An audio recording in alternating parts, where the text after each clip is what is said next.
রাধে। এখন আমি শ্রীমদ্ ভাগবতের তৃতীয় স্কন্ধের ষষ্ঠ অধ্যায় থেকে পাঠ করছি। বিশ্বরূপের সৃষ্টি। মৈত্রেয় ঋষি বললেন, এইভাবে ভগবান মহত্তত্ত্ব আদি তার নিজস্ব শক্তির পরস্পর অমিলিতভাবে অবস্থানের জন্য বিশ্ব রচনার প্রসুপ্ত ভাব শ্রবণ করলেন। পরম শক্তিমান ভগবান তখন দেবী কালী সহ ত্রয়োবিংশতি তত্ত্বের অভ্যন্তরে প্রবেশ করলেন। এই কালী তার বহিরঙ্গা প্রকৃতি, যিনি বিভিন্ন উপাদানগুলিকে সংশ্লিষ্ট করেন। তারপর পরমেশ্বর ভগবান যখন তার শক্তির দ্বারা ওই সমস্ত তত্ত্বে প্রবেশ করলেন, তখন সমস্ত জীব বিভিন্ন কার্যকলাপে প্রবৃত্ত হল।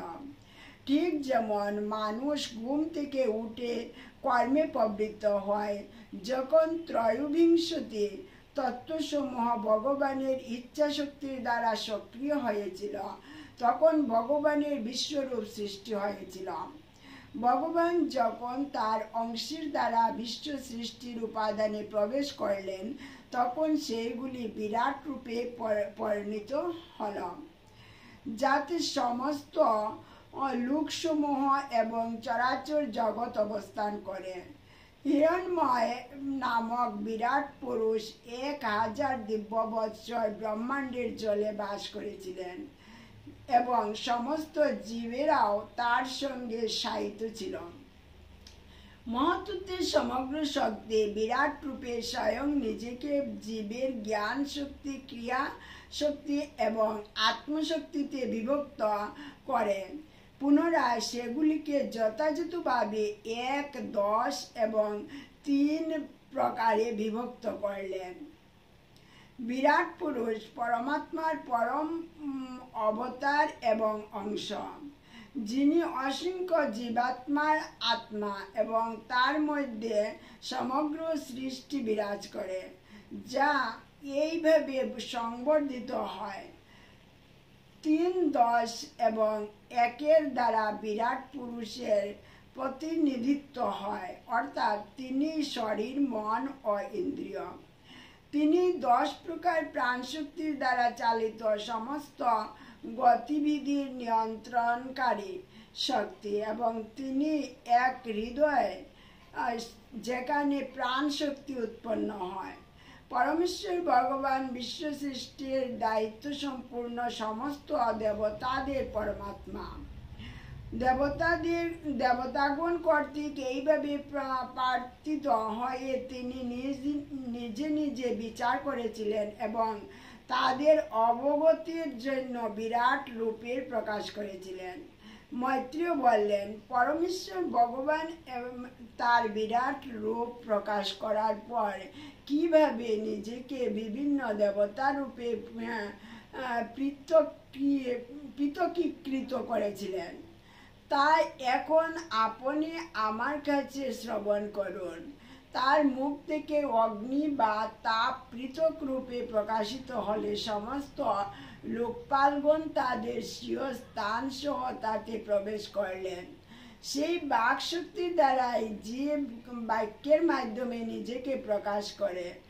যখন বিরাট পুরুষের তালু পৃথকভাবে প্রকাশিত হয়েছিল, তখন লোকপাল বরুণ তাতে প্রবেশ করলেন।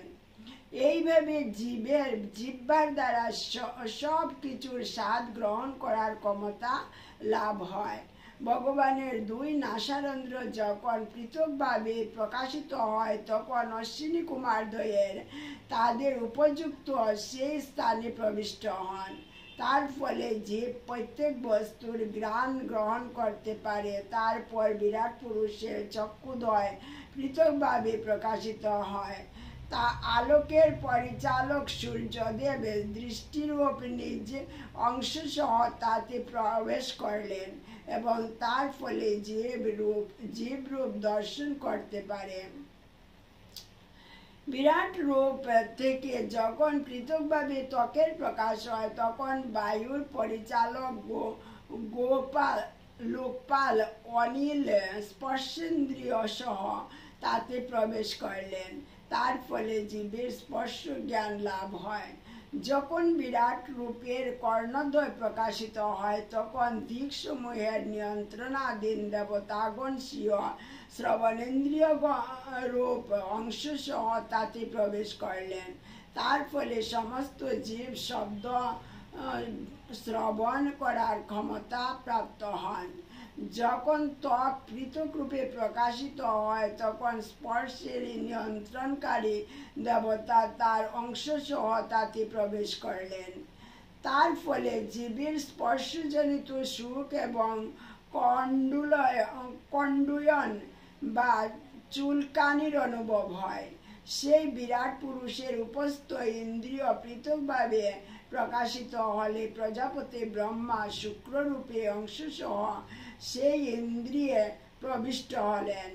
তার ফলে জীব মৈথুন আনন্দ উপভোগ করতে পারে। বিরাট পুরুষের পায়ু পৃথকভাবে প্রকাশিত হলে পায়ু ইন্দ্রিয় সহ লোকপাল সূর্য তার অধিদেবতা রূপে তাতে প্রবিষ্ট হন। তার ফলে জীব মল ত্যাগ করতে সক্ষম হয়। তারপর যখন বিরাট পুরুষের হস্তদ্বয় পৃথক রূপে প্রকাশিত হয় তখন স্বর্গলোকের শাসক ইন্দ্র তাতে প্রবেশ করলেন। তার ফলে জীব তার জীবিকা নির্বাহ করতে সক্ষম হয়।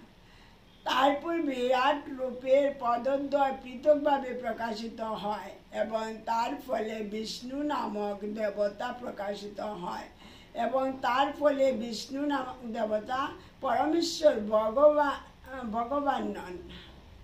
আচ্ছা, তার ফলে বিষ্ণু নামক দেবতা অর্থাৎ পরমেশ্বর ভগবান নন গগন রূপে অংশ সহ তাতে প্রবেশ করেন। তার ফলে জীব তার গন্তব্যস্থলে পৌঁছাতে সক্ষম হয়।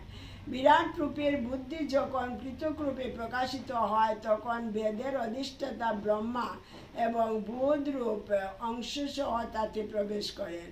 তার ফলে জীব জ্ঞাতব্য বিষয় উপলব্ধি করতে পারে। তারপর বিরাট পুরুষের হৃদয়ে পৃথক রূপে প্রকাশিত হয় এবং চন্দ্রদেব মন রূপ স্বীয় অংশ সহ তাতে প্রবেশ করেন। জীব সেই মনের দ্বারা সংকল্প আদি ক্রিয়া সম্পূর্ণ করে। তারপর বিরাট পুরুষের অহংকার পৃথক রূপে প্রকাশিত হলে অহংকারের নিয়ন্তা রুদ্র অহং বৃত্তিরূপ অংশ সহ তাতে প্রবিষ্ট হন। সেই অহং বৃত্তির দ্বারা জীব কর্তব্য কর্ম সম্পাদন করে।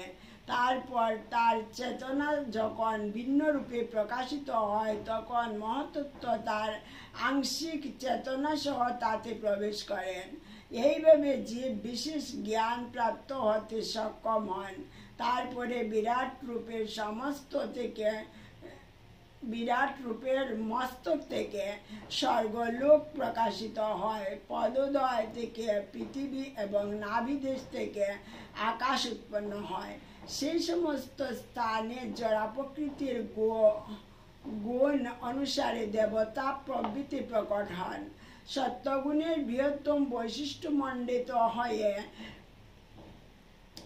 দেবতারা স্বর্গলোকে অধিষ্ঠিত হন, আর রজগুণের দ্বারা প্রভাবিত মানব তাদের অধীনস্থ জীব সহ পৃথিবীতে বাস করেন। যে সমস্ত জীব রুদ্রের পার্ষদ তারা জড়া প্রকৃতির তৃতীয় গুণ তমগুণের দ্বারা আচ্ছন্ন। তারা পৃথিবী এবং স্বর্গলোকের মধ্যবর্তী অন্তরিক্ষে অবস্থিত। হে কুরুশ্রেষ্ঠ, বিরাট পুরুষের মুখ থেকে বৈদিক জ্ঞান প্রকাশিত হয়।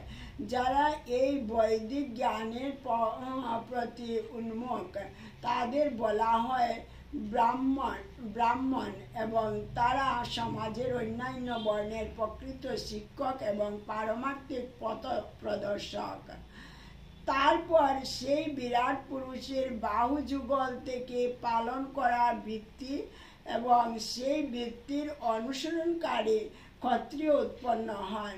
ক্ষত্রিয়দের ধর্ম হচ্ছে চোর এবং দুষ্কৃতিকারীদের উপদ্রব থেকে সমাজকে রক্ষা করা। সমস্ত মানুষের জীবিকা অর্থাৎ শস্য উৎপাদন এবং প্রজাদের মধ্যে তার বিতরণ করার ভিত্তি ভগবানের বিরাট রূপের ঊর্ধ্ব থেকে উদ্ভূত হয়েছে। এই কার্য সম্পাদন করার ভার গ্রহণ করেন যে সমস্ত ব্যবসায়ী মানুষ, তাদের বলা হয় বৈশ্য। তারপর পরমেশ্বর ভগবানের পদদ্বয় থেকে ধর্ম অনুষ্ঠানের সিদ্ধির জন্য পরিচর্যার বৃত্তি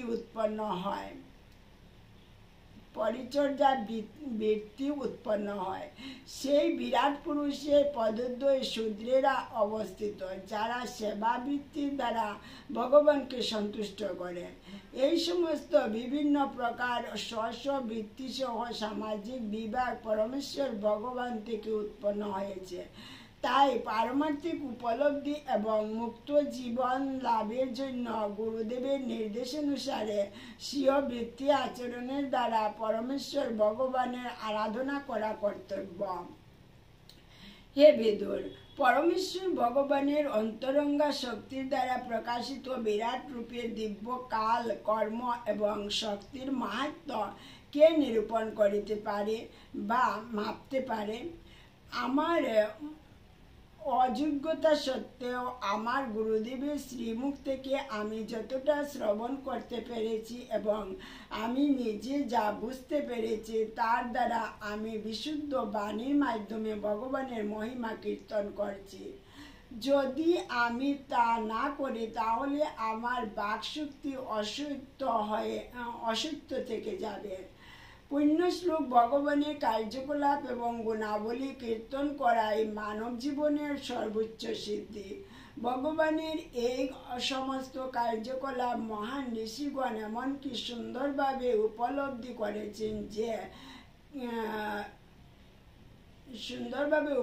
করেছেন যে কেবল তার সমীপবর্তী হওয়ার ফলে শ্রবণেন্দ্রিয়ের প্রকৃত উদ্দেশ্য সাধিত হয়। হে বৎস, আদি কবি ব্রহ্মা 1,000 দিব্য বৎসর ধ্যান করার পর কেবল এটুকুই জানতে পেরেছিলেন যে পরমাত্মার মহিমা অচিন্ত। পরমেশ্বর ভগবানের আশ্চর্যজনক শক্তি ইন্দ্রজাল সৃষ্টিকারী মায়াবাদীদের পর্যন্ত সম্মোহিত করে। ভগবানের এই শক্তি স্বয়ং সম্পূর্ণ ভগবানেরও অজ্ঞাত, অতএব অপর ব্যক্তির আর কি কথা? বাণী, মন এবং অহংকার তাদের নিয়ন্ত্রণকারী। দেবতাগণ সহ ভগবানকে জানতে অসমর্থ হয়েছে। তাই আমাদের প্রকৃতিস্থ হয়ে তার প্রতি শুধু আমাদের সশ্রদ্ধ প্রণতি নিবেদন করতে হবে। জয় শ্রী রাধে। হরে কৃষ্ণ কৃষ্ণ কৃষ্ণ হরে হরে, হরে রাম রাম রাম হরে হরে। জয় জয় শ্রী রাধে।